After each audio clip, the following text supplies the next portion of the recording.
ఎలా ఉన్నారు? అందరూ బాగున్నారా? దోసకాయ శనగపప్పు వేసి ముద్దకూర చేద్దాము. సరిపడినంత నూనె వేసుకొని ఆవాలు, జీలకర్ర, ఉల్లిపాయలు, పచ్చిమిరపకాయలు, కరివేపాకు వేసేద్దాం.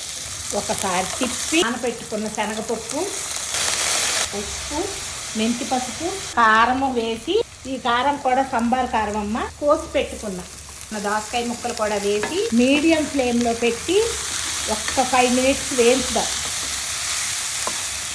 వేగిన తర్వాత ఈ దోసకాయ కూరలో పచ్చి రొయ్యలు వేసుకున్నా బాగుంటుంది, ఎండు రొయ్యలు వేసుకున్నా బాగుంటుంది, టమాటా వేయొద్దు.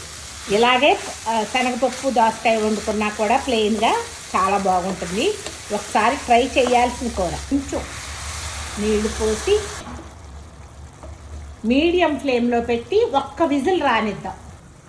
ఇలా ఉడికింది కదా, ఒక్క విజిలే రానిచ్చానమ్మా. ఈ టైంలో ఉప్పు కారాలు చూసుకోండి.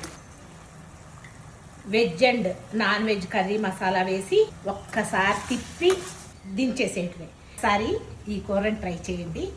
నచ్చితే కామెంట్ చేయండి తల్లి. Thank you.